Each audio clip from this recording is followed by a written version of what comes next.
सुकुम्बासीमाथि अमानवीय व्यवहार भयो भन्दै पुष्पकमल दाहाल प्रचण्डले गरे सरकारको यस्तो विरोध, सरकारलाई दिए यस्तो चेतावनी, स्टेनबाजी होइन सामाजिक न्याय दिनको लागि गरे यस्तो आग्रह। यसबारे पुरै जानकारी। नेपाल र भारतको सीमावर्ती क्षेत्रमा नेपालले गर्यो यस्तो कडाई, सत्तारूढ सांसदहरूले नै जनाए असन्तुष्टि। निर्णय फिर्ता लिनको लागि गृहमन्त्री सुदन गुरुङ र प्रधानमन्त्री बालेन्द्र शाहलाई दिए यस्तो दबाब। सबै निर्णय प्रधानमन्त्रीसम्म पुग्ने अवस्था अन्त्य हुनु पर्नेछ भन्दै आज हर्क सापाङले गरे यस्तो कुरा सार्वजनिक। एकपछि अर्को गम्भीर विवादमा गृहमन्त्री सुदन गुरुङ फेरि तिब्बती हुँदै जोडिए विवादित घराना शङ्कर र दीपक भट्टसँग। यसबारे पुरै जानकारी। प्रधानमन्त्री बालेन्द्र शाह नेतृत्वको सरकारलाई स्थानीय सरकारको यस्तो चुनौती। रापरपा सकिन्छ वा सिद्धिन्छ भन्ने सपना कसैले नदेखे हुन्छ। अब आउने निर्वाचनमा रापरपा पार्टी देशकै सबैभन्दा ठुलो पार्टी बन्नेछ भन्दै आज अध्यक्ष राजेन्द्र लिङदेनले गरे यस्तो कुरा सार्वजनिक। गगन कुमार थापाले तुरुन्तै बृहत एकताको पहल गर्नु पर्नेछ भन्दै मीन बहादुर विश्वकर्माले गरे यस्तो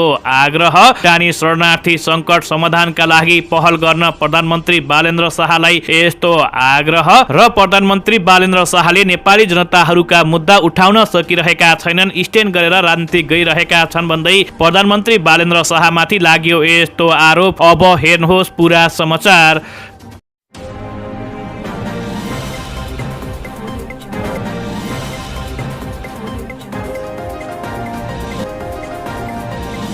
दर्शकबिन नमस्कार, तपाईँ अहिले हेर्दै हुनुहुन्छ हाम्रो खोज युट्युब च्यानल। दर्शकबिनहरू सदा जस्तै आज पनि विशेष रिपोर्टका साथ उपस्थित भइसकेका छौँ। यो भिडियोलाई अन्तिमसम्म हेरेर हामीलाई साथ दिनुहोला। दर्शकबिनहरू समाचार सुरु गरौँ आजको पहिलो प्रसङ्गबाट। दर्शकबिनहरू अन्ततः प्रधानमन्त्री बालेन्द्र शाह नेतृत्वको सरकारले एकपछि अर्को यस्तो कदम गरे लगत्तै अहिले सरकारको चौतर्फिक रूपमा चर्चा पनि भएको छ भने त्यति नेकपाका नेता पुष्पकमल दाहाल प्रचण्ड लगायत अन्य नेताहरूले सरकारको चरको आलोचना गरेका छन्। सुकुम्बासीमाथि अमानवीय व्यवहार भएको भन्दै नेकपाले कडा विरोध गरेको छ भने त्यस्तै प्रधानमन्त्री बालेन्द्र शाह र गृहमन्त्री सुदन गुरुङलाई स्टेनबाजी होइन सामाजिक न्याय दिने हिसाबले काम गर भन्दै पुष्पकमल दाहाल प्रचण्डले यस्तो कुरा सार्वजनिक गरेका छन्। नेपाली कम्युनिस्ट पार्टी नेकपाले सुकुम्बासीमाथि जबरजस्ती उठीबास गराइरहेको भन्दै सरकारको तीव्र आलोचना गरेका छन् भने पार्टीले हिजो जारी गरेको प्रेस विज्ञप्ति मार्फत उचित विकल्प बिना घर भत्काउने कार्य अमानवीय भएको उल्लेख गर्दै यस्तो कदमले सीमाङ्कृत समुदायको राज्यप्रतिको विश्वास कमजोर बनाउने चेतावनी समेत दिएका छन्। नेकपाले सुकुम्बासी व्यवस्थापनसँगै बढ्दो महँगाई र कालोबजारी नियन्त्रण गर्न सरकारलाई तत्काल प्रभावकारी कदम चाल्न आग्रह समेत गरेको छ भने नयाँ सरकार गठनसँगै नेपाली जनतामा आर्थिक भार थपिएको दावी गर्दै उसले जनअपेक्षा अनुसार सुशासन र समृद्धि दिनुपर्नेमा उल्टी समस्या बढाएको पनि आरोप लगाएको छ। विद्यार्थी संगठनमाथि प्रतिबन्ध लगाउने निर्णयप्रति पनि नेकपाले आपत्ति जनाएको छ भने पञ्चायत कालमा समेत संगठन खोल्ने अधिकार रहेको स्मरण गराउँदै संघीय लोकतान्त्रिक व्यवस्थामा यस्तो कदम विधान विपरीत हुने चेतावनी समेत दिएको छ। साथै ट्रेड युनियनमाथि प्रतिबन्ध लगाउने प्रयास भइरहेको भन्दै पार्टीले गम्भीर चिन्ता समेत व्यक्त गरेको छ भने सरकारका सकारात्मक प्रतिबद्धताहरूलाई स्वागत गर्ने उल्लेख गर्दै नेकपाले पूर्व आग्रह र एकपक्षीय निर्णयको विरोध गर्ने स्पष्ट जानकारी गराएको छ। त्यस्तै सरकारले अनावश्यक स्ट्यान्डबाजी नगरी सामाजिक न्यायमा केन्द्रित हुनुपर्ने विज्ञप्तिमा भनिएको छ भने सुकुम्बासी किसान र मजदुरप्रति जिम्मेवारी बन्नु नै अहिलेको आवश्यकता रहेको पनि नेकपाको ठहर रहेको छ। दर्शकबिनहरू अब सबै निर्णय प्रधानमन्त्रीसम्म पुग्ने अवस्था छिटोभन्दा छिटो अन्त्य गर्नुपर्नेछ भन्दै आज हर्क सापाङले यस्तो कुरा सार्वजनिक गर्दै यस्तो कटाक्ष गरेका छन्। श्रम सांस्कृतिक पार्टीका अध्यक्ष हर्कराज राईले संघीयता कार्यान्वयनको वर्तमान अभ्यासप्रति असन्तुष्टि जनाउँदै सबै निर्णय प्रधानमन्त्रीसम्म पुग्ने अवस्था अन्त्य हुनुपर्ने उनले बताएका छन्। ललितपुरमा आयोजित पार्टी कार्यक्रमलाई सम्बोधन गर्दै उनले संघीयताको मर्म अनुसार अधिकार विकेन्द्रीकरण नहुँदा विकास निर्माणका काममा ढिलाइ भइरहेको टिप्पणी समेत गरेका छन् भने उनका अनुसार अहिलेको कानुनी संरचनाले विभिन्न मन्त्रालय बीच टकराव सृजना गरेको छ उनले बताएका छन्, जसले विकासलाई नै रोकिदिएको छ हर्क सापाङले बताएका छन् भने त्यस्तै उनले उदाहरण दिँदै भने सडक निर्माण गर्ने निकायले काम अघि बढाउन खोज्दा वन मन्त्रालयले रोक्यो, खाने पानीको संरचना बनाउन खोज्दा पनि त्यो समस्या दोहोरिने अवस्था रहेको छ। त्यस्तो यस्तो विरोधाभासपूर्ण प्रणालीका कारण परियोजनाहरू समयमा सम्पन्न हुन नसकेको उनको भनाइ समेत रहेको छ। त्यस्तै हर्क सापाङ राईले विकासका लागि कानूनमा ठूलो परिवर्तन आवश्यक रहेको भन्दै तत्काल सुधार नगरे प्रणाली प्रभावकारी नहुने चेतावनी समेत दिएका छन्। त्यस्तै हर्क सापाङका अनुसार निर्णय प्रक्रिया अत्याधिक केन्द्रीकृत हुँदा स्थानीय तहको क्षमता उपभोग हुन नसकेको उनले बताएका छन् भने त्यस्तै हर्क सापाङले सांस्कृतिक र विविधताप्रति समान आवश्यकता रहेको उल्लेख गर्दै उनले कुनै पनि समुदाय वा संस्कृतिलाई दबाउने वा कमजोर पार्ने काम स्वीकार्य नहुने उनले बताएका छन्। त्यस्तै उनले संघीयता व्यवहारमा लागू हुन नसकेको आरोप लगाउँदै अब सबै कुरा प्रधानमन्त्रीमै निर्भर हुने अवस्थाको अन्त्य गर्नुपर्नेमा जोड समेत दिएका छन् भने राईका अनुसार प्रभावकारी शासनका लागि निर्णय प्रक्रिया सरल स्पष्ट र अधिकार सम्पन्न हुन अत्यन्तै आवश्यक रहेको पनि उनले जानकारी गराएका छन्। दर्शकबिनहरू रापरपा सकिन्छ वा सिद्धिन्छ भन्ने सपना कसैले पनि नदेखे हुन्छ। अब आउने निर्वाचनमा रापरपा पार्टी देशको सबैभन्दा ठूलो पार्टी बन्नेछ भन्दै आज रापरपाका अध्यक्ष राजेन्द्र लिङदेनले यस्तो कुरा सार्वजनिक गरेका छन्। राष्ट्रिय प्रजातन्त्र पार्टी रापरपाका अध्यक्ष राजेन्द्र लिङदेनले रापरपा सिद्धिन्छ सकिन्छ वा सिद्धाइन्छ भन्ने सपना अब कसैले पनि नदेखे हुन्छ भन्दै उनले कडा चेतावनी समेत दिएका छन्। अध्यक्ष राजेन्द्र लिङदेनले आफ्नो सामाजिक सञ्जाल मार्फत रापरपा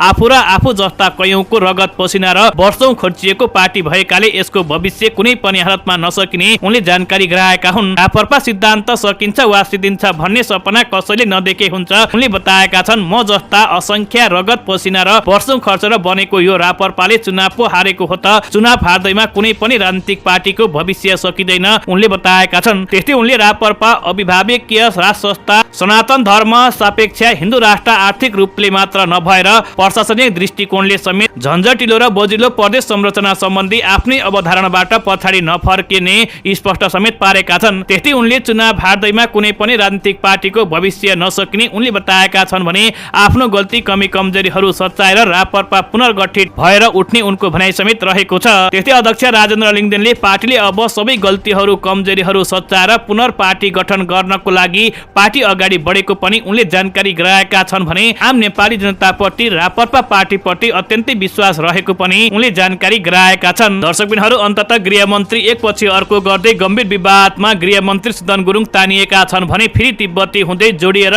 विवादित घरना शङ्कर र दीपक भट्टसँग अहिले गृहमन्त्रीको नाम जोडिएको छ।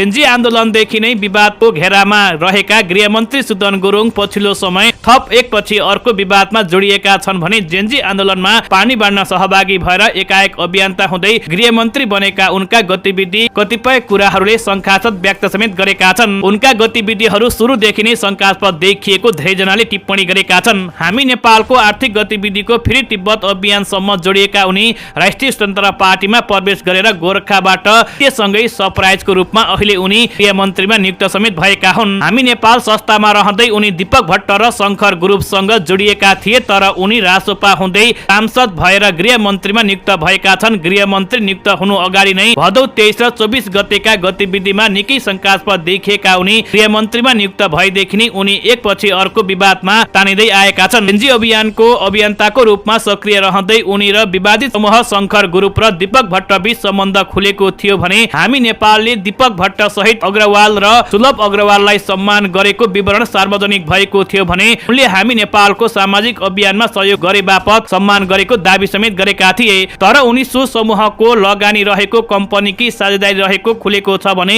भट्ट र शङ्कर समूहले लगानी रहेको स्टार माइक्रो प्रणालीमा सुदनको समेत लगानी रहेको खुल्न आएको छ भने दर्शकबिनहरू गगन कुमार थापाले तुरुन्तै वृहत एकताको पहल गर्नु पर्नेछ भन्दै नेपाली कांग्रेसका नेता मीन बहादुर विश्वकर्माले यस्तो कुरा सार्वजनिक गरेका छन्। नेपाली कांग्रेस पार्टीका पूर्व प्रचार प्रसार प्रमुख मीन बहादुर विश्वकर्माले पार्टीभित्रको आन्तरिक विवाद सर्वोच्च अदालतको फैसला र निर्वाचन आयोगको निर्णयबारे समीक्षा गर्नुपर्ने उनले बताएका छन्। काठमाडौँमा बसेको 14औं महाधिवेशनबाट निर्वाचित सदस्यहरूको छलफलपछि सञ्चारकर्मीसँग कुराकानी गर्दै उनले सर्वोच्च अदालतको फैसला र आगामी राजनीतिक दिशा तय गर्न समीक्षा छलफल गरिएको उनले बताएका हुन्। उनले भने नेपाली कांग्रेस पार्टीभित्रको आन्तरिक विवादको विषयमा सर्वोच्च अदालतमा विचाराधीन रहेको मुद्दा फैसला गरेको छ। त्यो फैसलाको बारेमा मुद्दा दर्ता गर्दा अख्तियारी दिने नेपाली कांग्रेसको 14औं महाधिवेशनबाट निर्वाचित पदाधिकारी तथा केन्द्रीय सदस्यहरूलाई समेत ब्रिफिङ गर्न र आगामी पार्टी राजनीति कसरी जान्छ भन्ने बारेमा समीक्षात्मक बैठक हो उनले बताएका छन्। विश्वकर्माले सर्वोच्च अदालतको आदेशप्रति सम्मान जनाउँदै नेपाली कांग्रेसले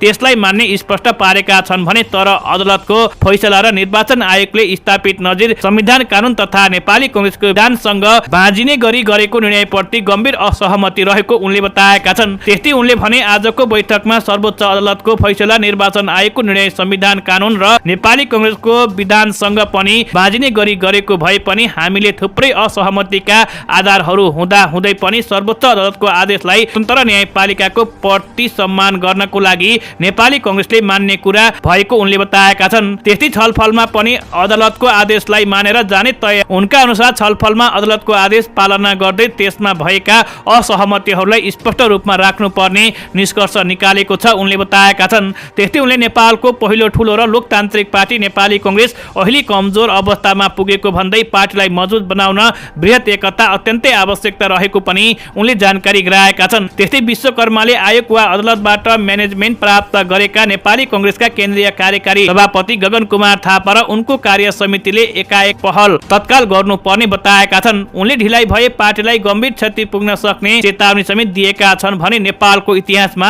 यो मुलुकको पहिलो ठूलो र लोकतान्त्रिक पार्टी अहिले कमजोर बनेको छ। अब पार्टी मजबुत बनाउने भनेकै पार्टी बृहत एकता नै रहेको उनले बताएका छन्। त्यो एकताको पहल चाहिँ आयोगबाट वा अदालतबाट म्यानेजमेन्ट प्राप्त गरेको नेपाली कांग्रेसको केन्द्रीय कार्यकारी सभापति गगन कुमार थापा र उहाँको कार्य समितिले पहल गर्नुपर्छ। यो पहल गर्न उहाँले ढिलाइ गर्नुभयो भने पार्टीलाई गम्भीर क्षति पुग्न सक्ने उनले बताएका छन्।